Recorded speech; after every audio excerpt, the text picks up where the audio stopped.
दोस्तों आज का टॉपिक रहेगा Gauss law to find electric field near a large uniformly charge sheet.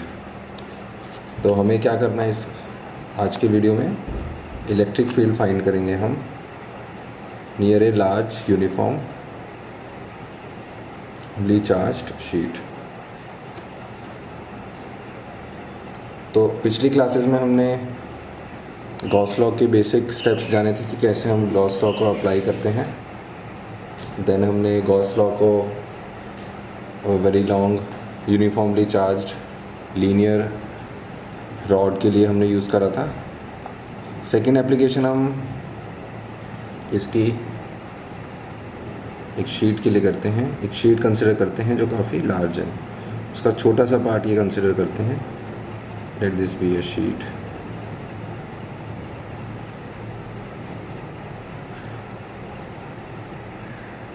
ये काफ़ी बड़ी है, काफ़ी a very large area sheet. This is a very large area sheet. तो इसके लिए हमें मान लीजिए ये एक पॉइंट P है,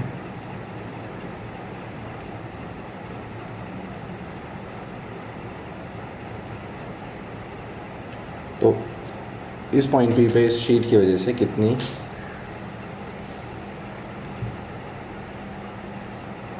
वो रहेगी, क्या नाम है, इलेक्ट्रिक फील्ड। ये थोड़ा इसकी डायरेक्शन थोड़ी गलत बन गई है, मैं नेक्स्ट पेज पे इसको करके दिखा रहा हूँ आपको।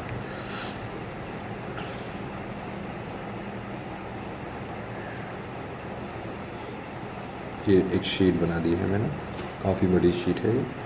तो इस पॉइंट P पर हमें इलेक्ट्रिक फील्ड फाइंड करनी है। इसका डिस्टेंस मान लेते हैं R डिस्टेंस है।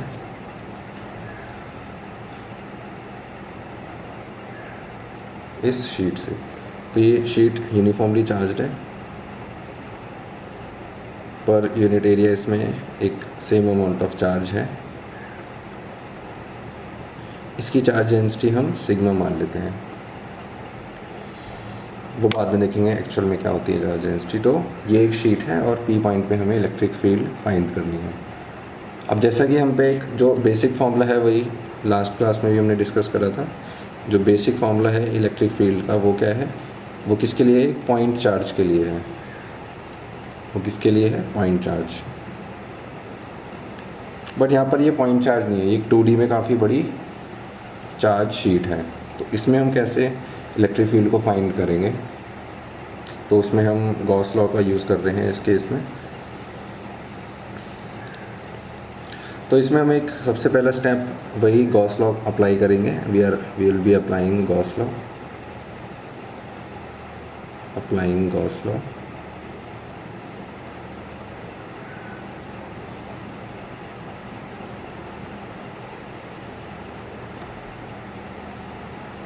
फर्स्ट स्टेप हम एक क्लोज्ड गॉसियन सरफेस लेंगे,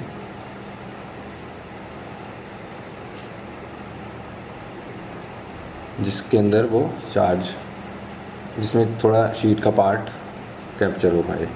तो एक ये इमेजिनरी सरफेस 3D सरफेस ले रहे हैं हम।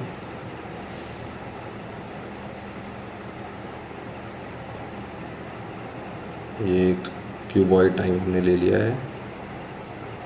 ये जो पॉइंट P है ये यहाँ पर लाई कर रहा है, ठीक है। ऐसे ही बैक साइड में भी रहेगा।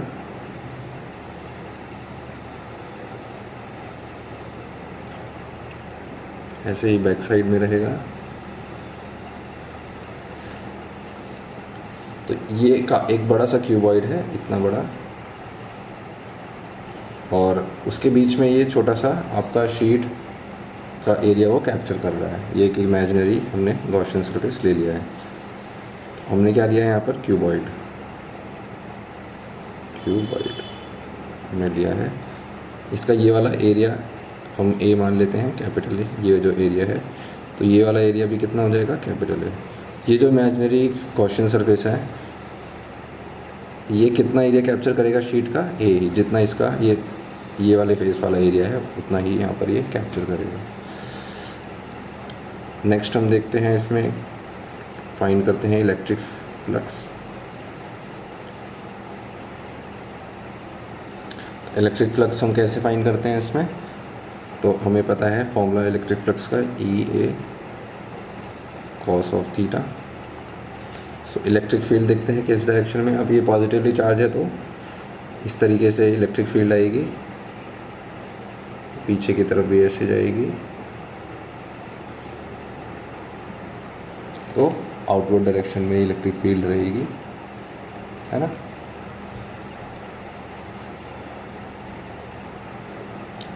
सो इलेक्ट्रिक फील्ड तो हमें एक्चुअली फाइंड ही करनी है, बस हमने डायरेक्शन देख ली है, वो इस तरीके से रहेगी। उसके बाद एरिया है, एरिया कितना है, ए ही है, और इसमें एरिया वेक्टर कहाँ कितना हो, क्या होगा, ये वाला। इस गॉसियन सरफेस के आउटमोस्ट सरफेस पे आप कोई भी परपेंडिकुलर ड्रॉ कर देंगे तो ये एरिया वेक्टर हो जाएगा। एरिया वेक्टर की क्या ज़रूरत है, वो एंगल के लिए काम आता है। तो एंगल एरिया और ई में देखो, ये ई, एरिया और ई में कितना है, यहाँ पर भी सेम कितना एंगल है, थीटा, यहाँ पर भी 0 डिग्री है, क्योंकि दोनों सेम डायरेक्शन में हैं।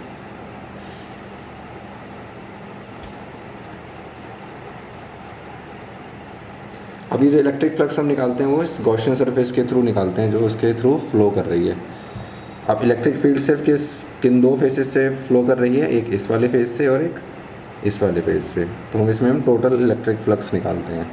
एक ये वाला फेस से फ्लो कर रही है और एक ये वाला फेस है जहाँ से इलेक्ट्रिक फ्लक्स फ्लो कर रही है। साइड वाले फेस से आपको पता है, क्योंकि थीटा अगर यहाँ पर एरिया वेक्टर इस वाले फेस पे बनाएंगे तो वो ऐसे रहेगा, और इलेक्ट्रिक फील्ड क्योंकि यूँ है तो 90 डिग्री का एंगल है, और फ्लक्स विल भी, यहाँ पर जो फ्लक्स रहेगी वो 0 हो जाएगी, जो यहाँ फ्लक्स हो जाएगी वो 0 हो जाएगी, जो साइड वाले फेसेस हैं इनके लिए। तो एक्चुअल में फ्लक्स कहाँ से फ्लो करेगी, सिर्फ एक ये वाला फेस है और एक ये वाला फेस है। ऊपर वाले फेस से भी फ्लक्स फ्लो नहीं करेगी, क्योंकि एरिया वेक्टर यहाँ पे भी 90 डिग्री का हो जाएगा, तो फ्लक्स उस केस में 0 हो जाएगी। तो ये दो सरफेस हैं बस, इसका भी एरिया ए है। कॉस थीटा यहाँ 0 डिग्री है तो यहाँ पर 1 हो जाएगा। तो फ्लक्स यहाँ कितनी हो जाएगी, इन दोनों का एरिया कितना है, टोटल फ्लक्स कितनी हो जाएगी, एक ई ए इस वाले एरिया से जो फ्लक्स फ्लो कर रही है ई ए, प्लस यहाँ से भी इलेक्ट्रिक फील्ड इस डायरेक्शन में फ्लो कर रही है और एरिया वेक्टर भी इस साइड है, तो इन दोनों एक फ्लक्स यहाँ से फ्लो करेगी, तो प्लस ई ए। टोटल फ्लक्स यहाँ कितनी हो जाएगी, 2 ई ए। थर्ड स्टेप में हम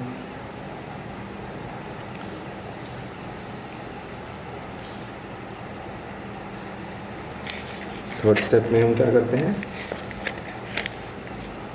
चार्ज इनसाइड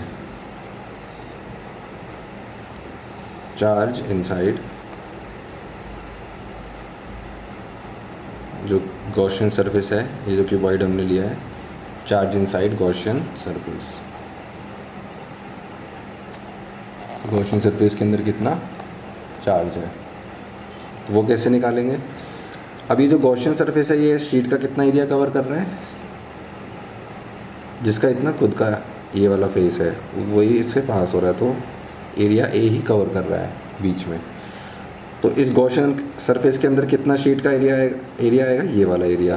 तो इस एरिया में जितना चार्ज होगा वही हम क्या मानेंगे, चार्ज इनसाइड गॉसियन सरफेस। इस एरिया के अंदर जो चार्ज होगा इस शीट के एरिया में, तो चार्ज इनसाइड कितना हो जाएगा,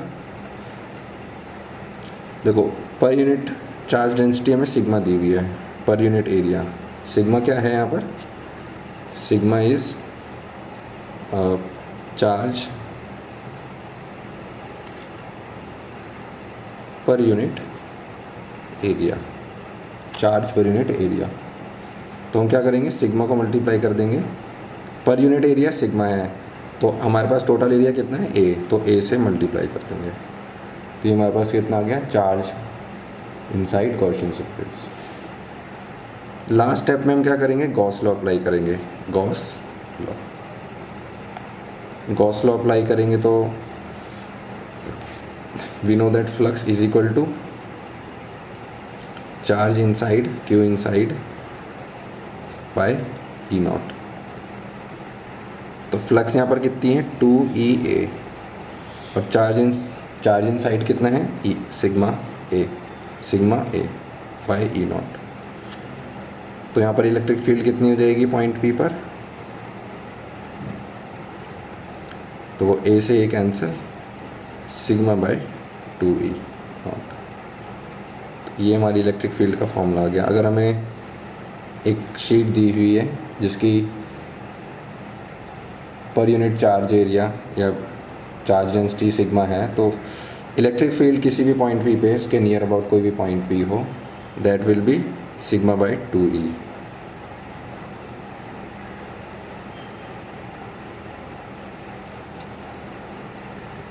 sigma bye 2e not. E not यहाँ पर क्या है, परमिटिविटी ऑफ, जो जिस स्पेस में ये रखी है, परमिटिविटी ऑफ स्पेस। वाटर में रखेंगे तो वाटर की हो जाएगी, एयर में रहेगी तो एयर में एयर की परमिटिविटी की वैल्यू डाल देंगे।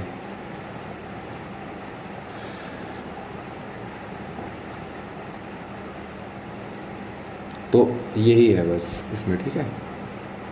आज की क्लास के लिए इतना ही, आप एक बार देख लें। इसमें हमने इस तरीके से चीज़ें करी हैं।